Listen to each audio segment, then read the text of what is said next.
It's Margot, bringing you the reportedly true story of an Irish poltergeist, a terrified family, superstitious neighbors, and some priests who apparently got in over their heads. If you're ready to get spooked and spine tingle, keep watching.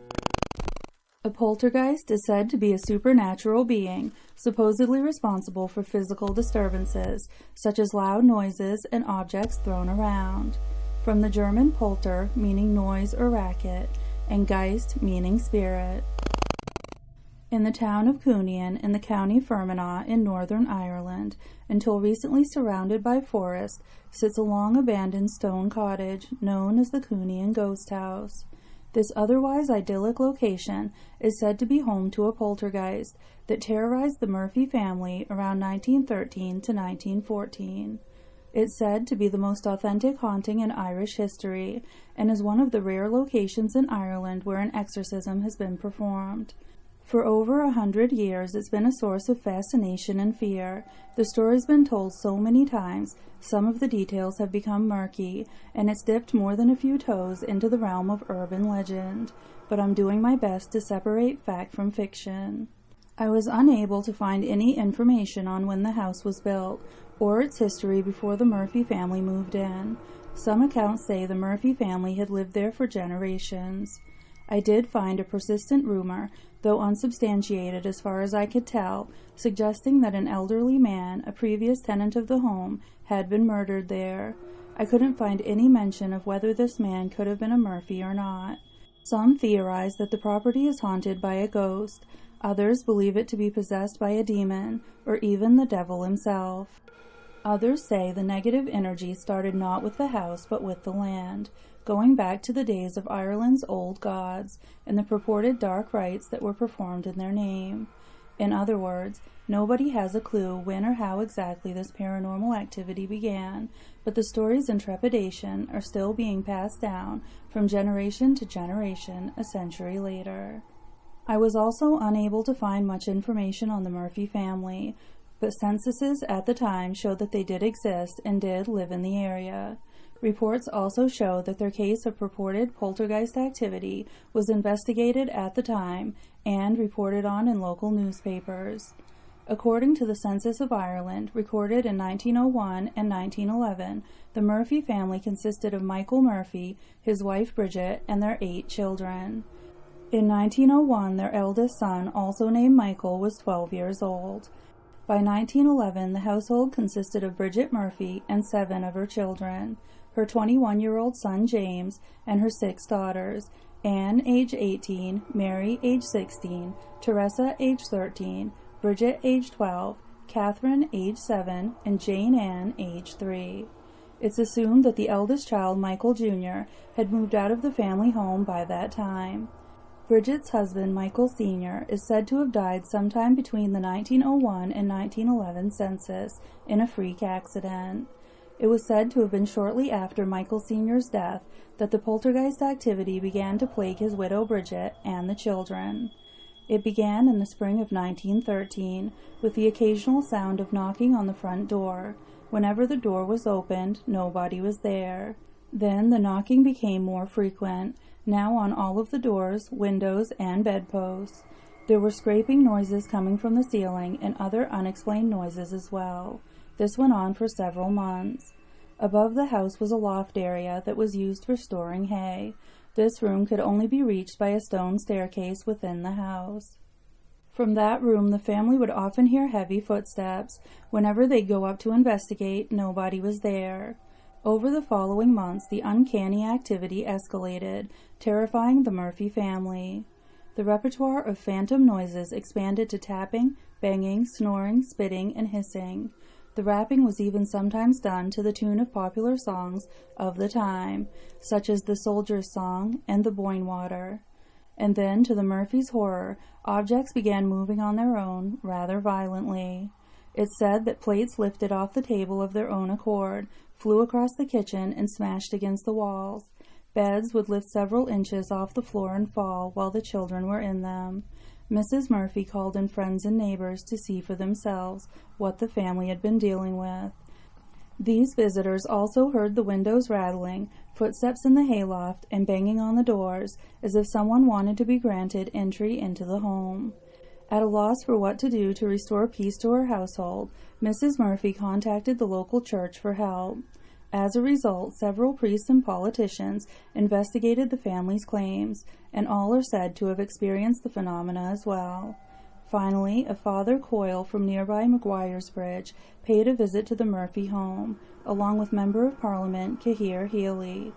They watched in shock as pots and pans banged themselves together and launched themselves across the room, and mysterious shapes moved across the interior walls of the house. Accounts of their experiences at the Murphy house were reported in newspapers of the time. It said that a mass was performed in the Murphys' kitchen, leaving the room relatively peaceful, so the family began sleeping there. Father Coyle was granted permission to perform not one but 2 exorcisms on the home. Considering very few exorcisms have ever been held in Ireland, this was fairly unprecedented. During the exorcisms, bed sheets rose from the beds, cups and plates flew around the room, and deafening groans were heard from the hayloft upstairs. At one point, the family dog was frightened from beneath the bed, though no one was visibly there. Unfortunately, the exorcisms didn't work. If anything, the poltergeist activity seemed to intensify from that point on.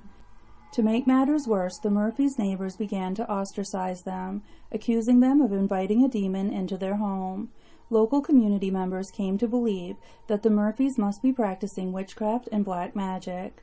One prevalent rumor was that the Murphy's son James had found a book in the nearby woods titled The Legions of Doom. This book supposedly gave instructions on practicing satanic rites and summoning demons, which James was accused of conjuring for his own benefit. Some local stories claim that one of the priests removed the book from James' possession and locked it up in a local church, where it still remains today. This rumor was the last straw for Bridget Murphy, who saved up all the money she could, gathered her children, and boarded a ship bound for America. Though it's unclear exactly which year the family emigrated to the U.S., records show that their farm changed ownership in 1916. It's also unclear whether anybody actually lived there after they did. But this wasn't the end of the Murphys' ordeal. According to local lore and purportedly even reports from the ship that carried them on their voyage, their poltergeist followed them to America. Though I haven't located these documents, they're said to clearly state that there were many complaints of loud banging and moaning noises coming from the Murphys' cabin on the ship. It's said to have been so loud and disruptive to the other passengers that the captain himself spoke with Mrs. Murphy about it. The captain didn't believe their claims of a poltergeist and threatened to kick the Murphys off the ship if the noises continued. It's said that the rapping and banging from the Murphys' cabin had kept other passengers awake, to the point that one young boy was so sleep-deprived upon arriving in New York that he was run down and killed by a carriage on the street. The poltergeist activity is said to have followed the Murphy family all the way to their new home in America, where the activity eventually stopped completely. Sadly, it's reported that one of the Murphy daughters was so traumatized by the events that had plagued her family, she ended up spending most of her life committed to an American insane asylum. I also came across one account that claims 3 priests that were sent to the Murphy home to investigate the poltergeist all experienced ill fortune of their own following their involvement. Reportedly, one of the men had a nervous breakdown, another contracted spinal meningitis, and the third suffered facial paralysis.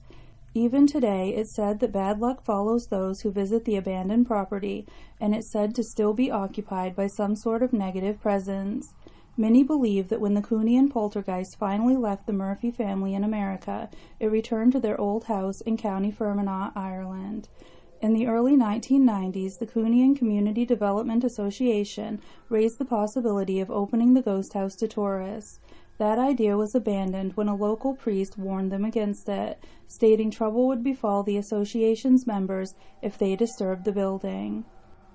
In 2016, the Northern Ireland Forestry Service began clearing the trees that surrounded the Cooneen Ghost House, making it easily accessible and visible from the road for the first time in many years. This started a new round of talks about turning the property into a tourist attraction. Again, this proposal was met with resistance from those who feel the place should just be left alone. The stone structure is still fairly solid, though the building looks practically ancient from the exploration videos I've seen. I've come across quite a few first-hand accounts from people who have visited the Cooneen Ghost House over the past couple decades, and there are a lot of similarities between those stories. A lot of people note a heaviness and an eerie negative energy in the atmosphere surrounding the house, along with a feeling of pressure in their chests. They also note that the air around the house or in a particular room tends to be colder than elsewhere on the property. Many people see strange flickering lights at the house and even spontaneous fires. Visitors and passers-by alike still hear inexplicable noises coming from within the house and strange music drifting from the direction of the property. Others recall meeting a peculiar person, usually described as an elderly man, along the path to the house, warning them to turn back and leave the place alone. This person then seemingly vanishes when the visitor turns their back on them. And then there are the enduring stories of bad luck and injuries that have befallen those intrepid souls who didn't heed the warnings. It's been noted again and again that even the trees around the property grow strangely, often described as unnatural and eerie, covered in moss, twisted around themselves and turning at awkward angles. Along with the more recent stories, it's said that a group of young men with a traveling band stopped to check out the ghost house in the 1960s and ended up running from the premises as fast as their legs would carry them, refusing to ever speak of what had happened there. In 2010, the BBC series Northern Ireland's Greatest Haunts visited the Cooneen Ghost House, sending in famed medium Marion Goodfellow to investigate. Ms. Goodfellow said that it was probably the scariest and most awful place she'd ever visited. Approaching the house, she experienced shortness of breath. She said she felt the presence of a man about 5 foot 8 inches tall. She stated this man was wearing a dark coat and carrying a flat stone, and that he was very nasty to her. He was very angry and didn't want anyone at the house. She believed this man's name was John and stated that he was saying, "Get behind me, Satan." While researching this story, I also came across another, also from County Fermanagh, that was eerily similar to the Cooneen Poltergeist case, but actually predates it by over 30 years.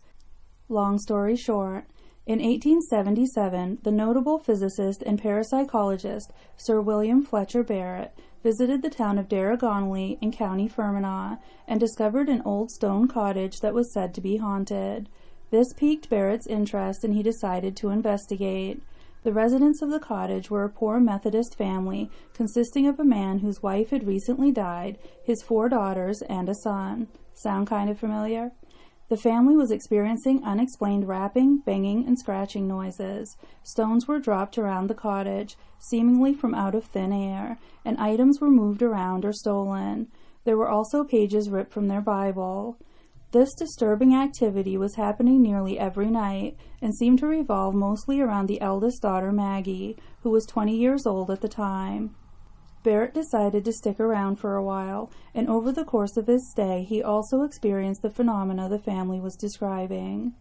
Unable to find any signs of trickery, Barrett claimed he was even able to get the poltergeist to answer questions asked only in his mind, responding with the correct number of knocks he'd mentally requested. Barrett believed this gave him, quote, just ground for believing that after all, there might be here something in operation not dreamt of in medical science, nor compatible with a purely materialistic philosophy. Barrett recorded everything he saw and experienced during his investigation, which he conducted about as scientifically as he was able for the time period. He even called in another witness, whom he referred to as an acute and careful observer, the Reverend Maxwell Close, M.A., a man honored in Dublin for his great learning, remarkable critical insight, and singular sobriety of judgment. Reverend Close was reported to have heard the same phantom noises during his visit to the cottage that Barrett, the family and residents, and others had experienced, though not as loudly.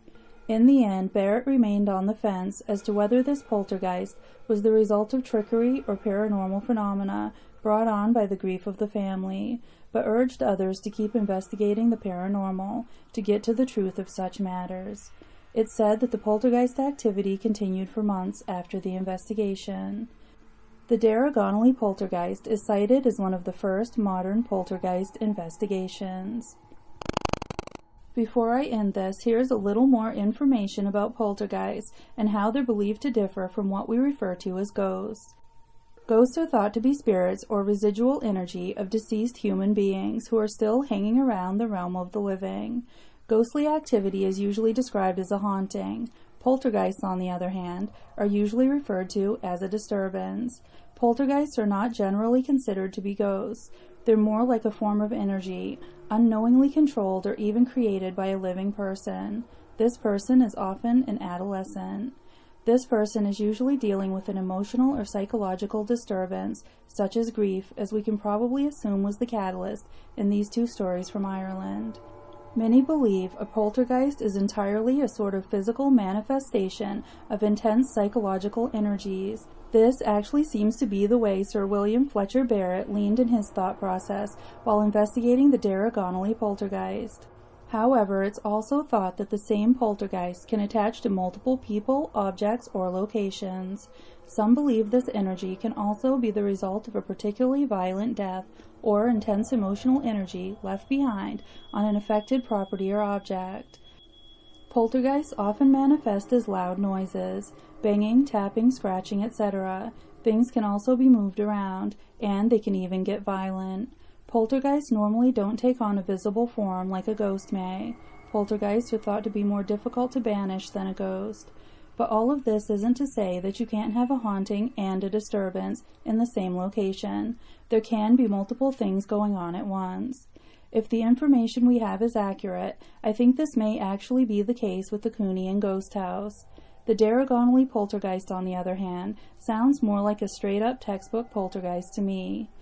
I can go into more detail about how a poltergeist differs from a ghost and different types of hauntings in a future video, with more specific examples if anyone's interested.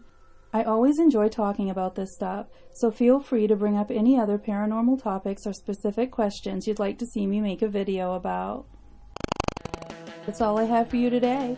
I hope you've enjoyed this story and will come back for more.